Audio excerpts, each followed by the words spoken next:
ನಮಸ್ಕಾರ. ಈ ಈ ದಿನ ನಮ್ಮ ಕಸ್ತೂರಿ ಶ್ರೀನಿವಾಸ್ ಜನಪರ ವೇದಿಕೆ ಜಿಲ್ಲಾ ಉಪಾಧ್ಯಕ್ಷರ ಒಂದು ಜನ್ಮ ದಿನಾಚರಣೆಯನ್ನು ಮಾಲೂರು ಪಟ್ಟಣದ ಡಾಕ್ಟರ್ ಬಿ.ಆರ್. ಅಂಬೇಡ್ಕರ್ ಸಾಹೇಬರ ಉದ್ಯಾನವನದಲ್ಲಿ ಸರಳವಾಗಿ ಆಚರಣೆ ಮಾಡ್ತಾ ಇದ್ದೀವಿ ಬಂಧುಗಳೇ. ಆತನ ವ್ಯಕ್ತಿತ್ವ ಹೆಂಗಂದ್ರೆ, ಒಂದು ಖಾಸಗಿ ಬ್ಯಾಂಕಿನಲ್ಲಿ ಮ್ಯಾನೇಜರ್ ಆದ್ರೂ ಸಹ ಸಮಾಜದ ಬಗ್ಗೆ, ರಾಜ್ಯದ ಬಗ್ಗೆ, ಗಡಿ ವಿಚಾರದ ಬಗ್ಗೆ, ಭಾಷೆ ವಿಚಾರದ ಬಗ್ಗೆ ಎಷ್ಟು ಕಾಳಜಿ ಇದೆ ಅಂದ್ರೆ ಪ್ರತಿಯೊಂದು ಹಂತದಲ್ಲೂ ಸ್ಪಂದಿಸುವಂತ ಒಂದು ಸರಳ ಸಜ್ಜನಿಕೆಯ ಯುವ ನಾಯಕ ನಮ್ಮ ಕಸ್ತೂರಿ ಶ್ರೀನಿವಾಸ್. ಈ ದಿನ ನಾಡ ಸುದ್ದಿ ಅಂತ ಒಂದು ಸಾಮಾಜಿಕ ಜಾಲತಾಣವನ್ನು ಈ ಒಂದು ಅವರ ಜನ್ಮ ದಿನಾಚರಣೆಯ ಪ್ರಯುಕ್ತ ಉದ್ಘಾಟನೆಯನ್ನು ಸಹ ಮಾಡಿದ್ದೀವಿ. ಯಾಕಂದ್ರೆ ಇಂಥ ಆದರ್ಶ ಯುವ ನಾಯಕರು ಈ ಸಮಾಜಕ್ಕೆ ಅವಶ್ಯಕತೆ ಇದೆ ಈಗಿನ ಸಮಾಜದಲ್ಲಿ. ಆದ್ರಿಂದ ಭಗವಾನ್ ಬುದ್ಧರು ಮತ್ತು ಬಸವಣ್ಣರು ಮತ್ತು ಡಾಕ್ಟರ್ ಬಿ.ಆರ್. ಅಂಬೇಡ್ಕರ್ ಸಾಹೇಬರ ಆಶೀರ್ವಾದ ಇವರಿಗೆ ಸದಾ ಇರಲಿ ಮತ್ತು ಇನ್ನು ಹೆಚ್ಚು ಸಾಮಾಜಿಕ ಬದ್ಧತೆ ಉಳ್ಳ ಕಾರ್ಯಗಳನ್ನು ಮಾಡ್ಕೊಂಡು ಬರ್ಲಿ ಅಂತ ನಾವು ದಮನಿತರ ಸಂರಕ್ಷಣಾ ನಮಸ್ಕಾರ. ಏನು ಈ ಒಂದು ಆಚರಿಸ್ಕೊಂತ ಇರೋದು ಎಲ್ಲಾ ಕಡೆಯಿಂದನೂ ಒಳ್ಳೆ ಇದಾಗಿದೆ. ನಾವೇನಂದ್ರೆ ಈಗ ದೊಡ್ಡವರು ಏನ್ ಹಾಕೊಂಡಿರ್ತಾರೋ ಒಂದು ಇದಂತ ಹಾಕೊಂಡಿರ್ತಾರೆ, ಒಂದು ಪಾಯ ಅಂತ ಹಾಕೊಂಡಿರ್ತಾರೆ, ಅದ್ರ ಮೇಲೆ ನಾವು ಇದ್ ಮಾಡ್ಕೊಂಡು ಹೋಗ್ತಾ ಇರೋದು ನಮ್ದೊಂದು ಇದಾಗಿದೆ.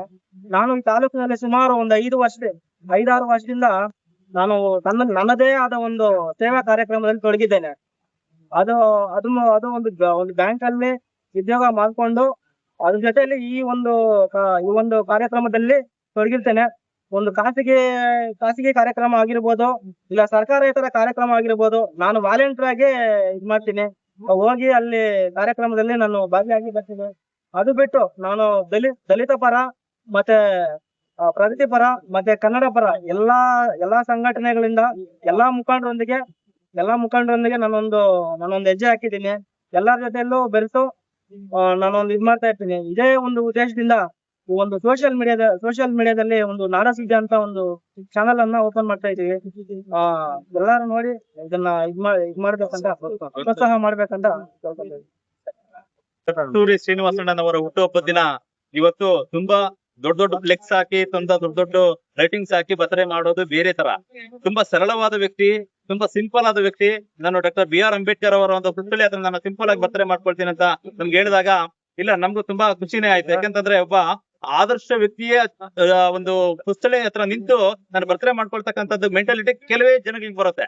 ದೊಡ್ಡದಾಗಿ ಒಂದು ಐಷಾರಾಮಿಗೆ ಮಾಡ್ತಕ್ಕಂಥದ್ದು ಅವ್ರ ಯೋಚನೆಗೆ ಬಿಟ್ಟಿರ್ತಕ್ಕಂಥದ್ದು. ಆದ್ರೆ ಯಾರು ಆದರ್ಶಪ್ರಿಯವಾಗಿರ್ತಾರೆ, ಯಾರು ಇತಿಹಾಸವನ್ನ ತುಂಬಾ ಚೆನ್ನಾಗಿ ಅರ್ಥ ಮಾಡ್ಕೊಂಡಿರ್ತಾರೆ, ಅವ್ರು ಅದೇ ದಾರಿನಲ್ಲಿ ಯೋಚನೆ ಮಾಡ್ತಾ ಸಮಾಜಕ್ಕೆ ಏನಾದ್ರೂ ಒಂದು ಕೊಡುಗೆಯನ್ನು ಕೊಡ್ಬೇಕಂತ ಹೇಳಿ ಹುಟ್ಟುಹಬ್ಬದ ದಿನನೇ ನಾಡ ಸುದ್ದಿ ಅಂತಕ್ಕಂಥ ಒಂದು ಸೋಷಿಯಲ್ ಮೀಡಿಯಾ ಕೂಡ ಇವತ್ತು ಉದ್ಘಾಟನೆ ಕೂಡ ಮಾಡ್ಕೊಂಡಿದ್ದಾರೆ.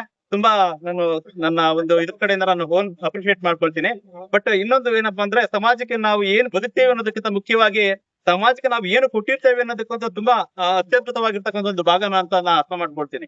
ಯಾಕಂತಂದ್ರೆ ನಮ್ಮಲ್ಲಿ ಒಂದು ಹೆಜ್ಜೆ ಹಾಕೋದಕ್ಕೆ ಶಕ್ತಿ ಇದ್ರೆ ಸಮಾಜಕ್ಕೆ ನಾನು ಏನಾದ್ರೂ ಆ ಹೆಜ್ಜೆನಲ್ಲಿ ಏನಾದ್ರೂ ಕೊಟ್ಟಿದ್ದೀವ ಅಂತಕ್ಕಂಥ ಸಂತೃಪ್ತಿ ನಮಗಿದ್ರೆ ಮೇಲೆ ನಮ್ಗೋಗಿ ಯಾರಾದ್ರೂ ಏನಾದ್ರು ಒಂದು ಮಾಡಿರ್ತಾರಲ್ಲ, ಈಗ ಇಂತ ಒಂದು ಆದರ್ಶದಿಂದ ನಾವೇನೋ ಒಂದಷ್ಟು ಜೀವನವನ್ನ ಕಟ್ಕೊಂಡಿರ್ತೀವಿ, ಅದ್ರಲ್ಲಿ ನಾವು ಸಮಾಜಕ್ಕೆ ಏನಾದ್ರು ಕೊಟ್ಕೊಂಡಾಗ್ಲೇ ನಿಜವಾದ ಒಂದು ಜೀವನಕ್ಕೆ ಒಂದು ಅರ್ಥ ಅಂತ ಹೇಳ್ತಾ ಈ ಸಂದರ್ಭದಲ್ಲಿ ಮತ್ತೊಮ್ಮೆ ನಮ್ಮ ಕಸ್ತೂರಿ ಶ್ರೀನಿವಾಸಣ್ಣನವರಿಗೆ ಹುಟ್ಟುಹಬ್ಬದ ಶುಭಾಶಯಗಳನ್ನ ಹೇಳಿ ನನ್ನ ಮಾತನ್ನು ಮುಗಿಸ್ತೇನೆ. ಜೈ ಭೀಮ್.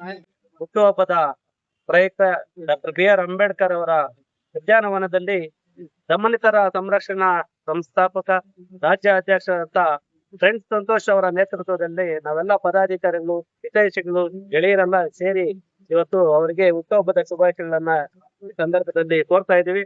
ಹಾಗೇನೆ ಶ್ರೀ ಪ್ರಸನ್ನ ವೆಂಕಟರಮಣ ಸ್ವಾಮಿ ದೇವಾಲಯದ ಅಧ್ಯಕ್ಷರಂತ ಆಲಂಬಡಿ ಗೋಪಾಲ್ ಅವರ ಇಲ್ಲಿ ಉಪಸ್ಥಿತರಿದ್ದಾರೆ. ಹಾಗೆ ನಮ್ಮ ಗ್ಯಾರಂಟಿ ಅಧ್ಯಕ್ಷರಂತ ಆಂಜಣ್ಣನವರು ಕೂಡ ಇದ್ದಾರೆ. ಇನ್ನ ಅನೇಕ ಗೆಳೆಯರು ಇವತ್ತು ಬಂದು ಅವರ ಹುಟ್ಟುಹಬ್ಬನ ಆಚರಣೆ ಮಾಡ್ಬೇಕಂತ ತೀರ್ಮಾನ ತಗೊಂಡು ನಾವೆಲ್ಲ ಇಲ್ಲಿ ಸರಳವಾಗಿ ಒಂದು ನಾಡ ಸುದ್ದಿ ಅಂತಕ್ಕಂಥ ಯೂಟ್ಯೂಬ್ ಚಾನಲ್ ಅನ್ನ ಉದ್ಘಾಟನೆ ಮಾಡೋದ್ರ ಮೂಲಕ ಅವರಿಗೆ ಹುಟ್ಟುಹಬ್ಬದ ಶುಭಾಶಯಗಳನ್ನ ಕೋರ್ತಾ ಇದ್ದಾರೆ. ಅವರು ಕನ್ನಡ ನಾಡು ನುಡಿ ಜಲ ಭಾಷೆಗಳ ಬಗ್ಗೆ ಸಂಪೂರ್ಣವಾಗಿ ಎಲ್ಲಾ ಹೋರಾಟಗಳಲ್ಲಿ ಸಕ್ರಿಯವಾಗಿ ಭಾಗವಹಿಸ್ತಾ ನಮ್ಮೆಲ್ಲರ ಒಟ್ಟಿಗೆ ಸದಾ ಅವರು ಹೋರಾಟಗಳಲ್ಲಿ ಭಾಗವಹಿಸಿ ಅನೇಕ ಸಮಸ್ಯೆಗಳ ಜೊತೆಗೆ ಕೈ ಜೋಡಿಸಿ ನಿರಂತರವಾಗಿ ನಮ್ಮ ಜೊತೆ ಇದ್ದಾರೆ. ಅವರು ಹೃದಯಶೀಲರು, ಒಳ್ಳೆ ವ್ಯಕ್ತಿತ್ವ ಗುಣ ಉಳ್ಳುವಂತಹ ವ್ಯಕ್ತಿ. ನಮ್ಮ ಶ್ರೀನಿವಾಸ್ ಅವರಿಗೆ ಈ ಸಂದರ್ಭದಲ್ಲಿ ಬುದ್ಧ ಬಸವ ಅಂಬೇಡ್ಕರ್ ಆಶೀರ್ವಾದ ಸದಾ ಇರ್ಲಿ, ಇನ್ನೂ ಹೆಚ್ಚಿನ ಒಂದು ಸೇವೆ ಈ ತಾಲೂಕಿನಲ್ಲಿ ಅವರು ಮಾಡ್ಲಿ ಅಂತ ಈ ಸಂದರ್ಭದಲ್ಲಿ ಅವರಿಗೆ ಶುಭಾಶಯಗಳನ್ನ ಕೋರ್ತಾ ಇದ್ದೀನಿ.